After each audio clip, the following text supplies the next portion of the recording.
అధికారంలో ఉన్నప్పుడు జగన్ వేసిన ఎత్తులే ఇప్పుడు రివర్స్ లో ఆయనకు తగులుతున్నాయా? జగన్ టీడీపీ కమ్మ జనసేన కాపు అస్త్రాలే ఇప్పుడు ఆయనకు రివర్స్ కాబోతున్నాయా? జగన్ ను నమ్మి ఆయనతో ట్రావెల్ చేసేందుకు మెజార్టీ కాపు కమ్మ నేతలు ఇష్టపడట్లేదా? ఇప్పుడు వారికి జనసేన టీడీపీ బెస్ట్ ఆప్షన్లుగా కనిపిస్తున్నాయా? మరి ఆ స్టోరీ ఏంటో చూద్దాం.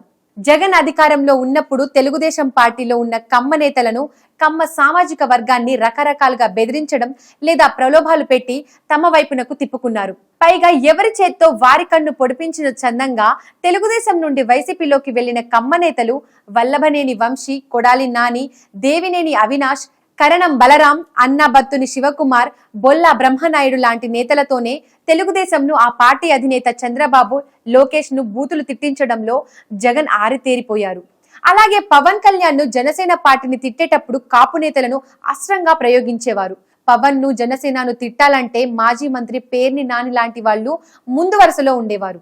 అయితే ఇప్పుడు సీన్ మారిపోయింది. జగన్ పార్టీ ఘోరంగా ఓడిపోయింది. ఆ పార్టీకి ఆంధ్రప్రదేశ్ అసెంబ్లీలో ప్రతిపక్ష హోదా కూడా లేదు. జగన్ ఇప్పుడు కేవలం పులివెందుల ఎమ్మెల్యే మాత్రమే. ఈ క్రమంలోనే వైసీపీలో ఉన్న కాపు నేతలు అందరూ వరుస పెట్టి జనసేనలోకి వెళ్లిపోతున్నారు.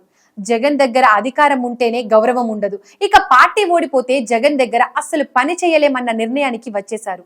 అందుకే వైసీపీ కాపు నేతలకు ఇప్పుడు జనసేన బెస్ట్ ఆప్షన్ గా కనిపిస్తోంది. ఇక వైసీపీలో ఉన్న కమ్మ నేతలే తక్కువ మంది ఉన్నారు. వారిలో కొందరు ఇప్పుడు తిరిగి టీడీపీ వైపు చూస్తున్నారు. ఓవరాల్ గా చూస్తే వైసీపీ కమ్మ కాపు నేతలు బయటకు వచ్చేస్తే జగన్ పార్టీ చాలా వరకు ఖాళీ అవ్వడం ఖాయంగా కనిపిస్తోంది. ఎన్నికల్లో ఘోర ఓటమి తర్వాత వైసీపీకి చెందిన కీలక నేతలు ఒక్కొక్కరు బయటికి వస్తున్నారు. రోడ్లపై తీవ్ర ఆరోపణలు చేస్తున్నారు. పొన్నూరు మాజీ ఎమ్మెల్యే కిలారు వెంకట రోషయ్య పార్టీ మారడంతో పాటు వైసీపీలో పరోక్షంగా రెడ్ల ఆధిక్యంపై తీవ్ర విమర్శలు చేశారు. పైగా మరో పెద్ద బాంబ్ కూడా జగన్ పై వేశారు రోషయ్య. ఈ అసెంబ్లీ ఎన్నికల్లో వైసీపీ నుండి పోటీ చేసిన అందరు అభ్యర్థులకు పార్టీ నుండి డబ్బులు ఇచ్చి కేవలం కాపు అభ్యర్థులకు మాత్రమే డబ్బులు ఇవ్వలేదని ఆరోపించారు. ఇప్పుడు రోషయ్య జనసేనలోకి చేరే ప్రయత్నాల్లో ఉన్నారు. రోషయ్య గతంలో ప్రజాస్వామ్యం మనిషి. రోషయ్య మాత్రమే కాదు, ఉత్తరాంధ్ర, గోదావరి జిల్లాలకు చెందిన చాలా మంది వైసీపీ కాపుల రూటు ఇప్పుడు జనసేన రూట్ లోనే ఉన్నారట. ఇక వైసీపీలో ఉన్న కమ్మల్లో కొందరు టీడీపీ వైపు చూస్తున్నారు. ప్రకాశం జిల్లాకు చెందిన కరణం ఫ్యామిలీతో పాటు గుంటూరు, కృష్ణా జిల్లాలకు చెందిన కొందరు ఇప్పుడు టీడీపీ బాటలో ఉన్నారట. ఏదేమైనా జగన్ ఓడిపోయాక కూడా రెడ్లకే ప్రయారిటీ ఇస్తున్నారు. దీంతో ఇప్పుడు వైసీపీ, కమ్మ, కాపులు తమ దారి తాము చూసుకుంటున్నారు.